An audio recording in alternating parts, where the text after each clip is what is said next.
Terkait wacana pemimpin non-muslim yang adil, pernah jenengan sampaikan bahwa itu lebih baik daripada pemimpin muslim yang zalim. Pertama ingin saya tegaskan bahwa apa yang saya sampaikan itu pada hari ada rapat kerja lembaga pertanian NU di Hotel Akasia, saya tegaskan kepada wartawan, pendapat saya ini sama sekali tidak ada kait-mengkait dengan pencalonannya Gubernur DKI Ahok. Saya pun dengan Ahok nggak begitu kenal, Ahok pun nggak pernah datang ke PBNU. Tapi saya menyampaikan apa yang ada, bahwa pendapat ulama besar Ibnu Taimiyah, pemimpin yang adil non-muslim jauh lebih baik daripada pemimpin muslim yang zalim. Saya bacakan nasnya. Wa umurun nasi innama tastaqimu fid dunya ma'al adl.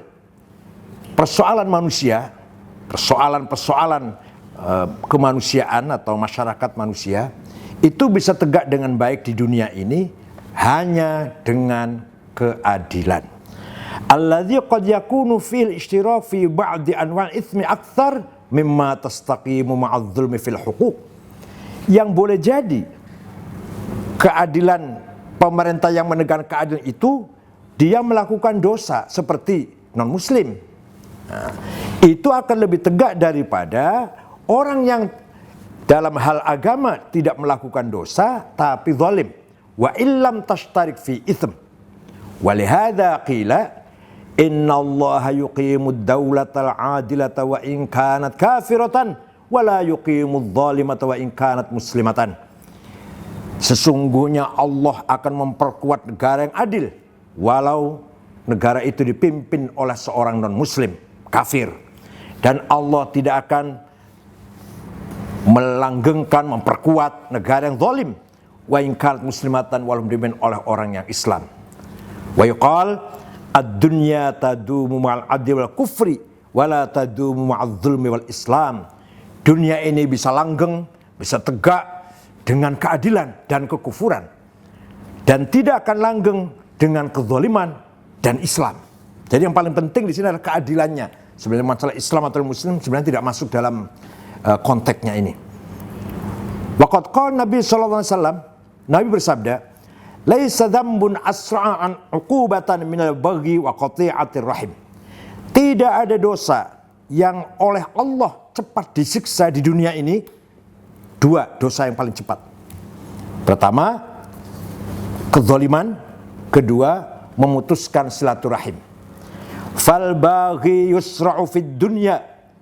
Maka orang yang zalim akan dihancurkan di dunia oleh Allah.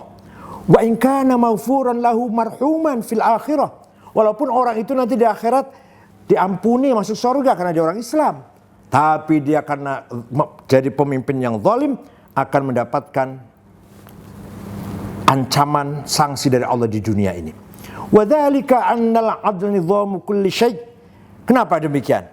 Karena keadaan itu adalah aturan, sistem segala sesuatu. Fa idza uqima amrud dunya bil 'adli qamat. Maka apabila dunia ini diatur dengan keadilan, maka dunia akan tegak. Wa illam yakun li sahibiha min khalaq. Walaupun pemerintahnya karena dia bukan muslim, di akhirat nggak akan dapat pahala. Wa mata lam taqum bil 'adlam taqum. Dan ketika dunia ini tidak diatur dengan keadilan, maka dunia tidak akan tegak, akan hancur. Wa in kana li sahibiha minal iman ma yujza bihi fil akhirah. Walaupun si penguasa ini nanti di akhirat karena dia punya iman akan mendapatkan pahala dari imannya. Tapi di dunia ketika dia memimpin pemerintahan dengan zalim walaupun muslim akan hancur. Walaupun dia di akhirat akan mendapatkan pahala imannya. Tapi pemimpin non-muslim yang adil akan dapat melanggengkan, memperkuat pemerintahannya. Walaupun di akhirat dia tidak akan mendapatkan pahala karena dia tidak mukmin, tidak beriman. Sekian, mudah-mudahan menjadi paham kita semuanya. Kemudian ada juga yang beropini bagaimana jika itu dibandingkan dengan beberapa ayat-ayat yang ada di Al-Quran. Ada ayat Quran mengatakan la yattakhidul mu'minuna al-kafirina awliya min dunil mu'minin. Jangan sekali-kali orang mukmin mengangkat pemimpin yang tidak mukmin atau non muslim itu konteksnya ketika ada pemimpin muslim yang memenuhi syarat. Jadi kalau ada dua orang, dua calon, muslim, non-muslim, sama-sama memenuhi syarat, sama-sama mempunyai kapasitas, kapabilitas, mempunyai akhlak, moral, integritas yang baik, sama-sama orangnya mampu, adil, bersih, maka kita harus mendahulukan yang muslim. Harus itu. Jangan sampai kita mengangkat yang non-muslim. Tapi kalau kira-kira yang muslimnya semua belepotan, hanya ada yang adil, yang kira-kira pantas menjadi pemimpin, kapasitasnya dan integritasnya maksimal, baik, non-muslim. Yang muslimnya kurang memenuhi syarat, tidak memenuhi syarat, maka pilihlah yang adil ini. Di dunia loh, ini masalah dunia tadi saya katakan. Walaupun di akhiratnya bukan akhirat. Yang muslim masuk surga dapat pahala lah dari imannya, yang muslim akan mendapatkan sanksi dari kekufurannya. Berarti kalau ada yang mengaitkan lagi dengan ayat 13 surat Luqman, ujarnya inna syirka la dzulmun adzim, itu jauh.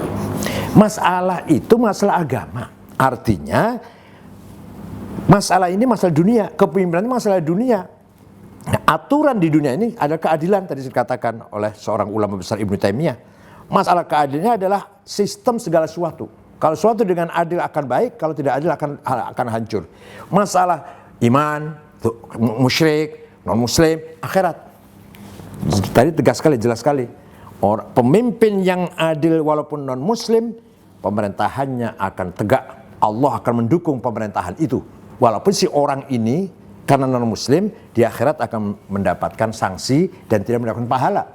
Tapi seorang pemimpin yang zalim, muslim, Allah nggak mendukung, akan hancur. Walaupun di akhirat si penguasa itu akan mendapatkan pahala imannya. Ya. Nah, kemudian ketika di negara kita ini Indonesia yang mayoritas muslim, dan kita tidak bisa menghadirkan pemimpin muslim yang adil, itu yang berdosa siapa? Semuanya itu tanggung jawab kita semua. Kenapa umat Islam belum mampu melahirkan seorang tokoh pemimpin yang betul-betul memenuhi syarat? Kenapa? Itu dosa kita semua, salah kita semua. Jadi ke depan mudah-mudahan ini terjadi dalam keadaan darurat, misalkan terjadi ke depan, SDM dari umat Islam harus kita bangun dengan tetap menjaga integritas, akhlak, moral, dan iman yang kuat, dan dia mempunyai kemampuan untuk menjadi pemimpin. Itu harapan kita semua. Jangan sampai kita dipimpin oleh orang Islam yang zalim, malah menghancurkan nama Islam itu sendiri. Kita tahu pemimpin yang zalim, Saddam Hussein berlumuran darah membunuh ulama juga banyak. Hafid Asad membakar, membumi hanguskan satu kota Hamah. Jamal Nasir membunuh ulama-ulama besar, Said Qutb, Muhammad Ashmawi, Zaki Muhandis, Umar Tilim Sri gantung di Medan Tahrir. Muslim itu Jamal Nasir. Orde Baru sendiri Muslim semuanya. Oleh karena itu, pemimpin yang zalim muslim menghancurkan nama Islam. Pemimpin yang muslim tapi zalim mencoreng nama baik Islam.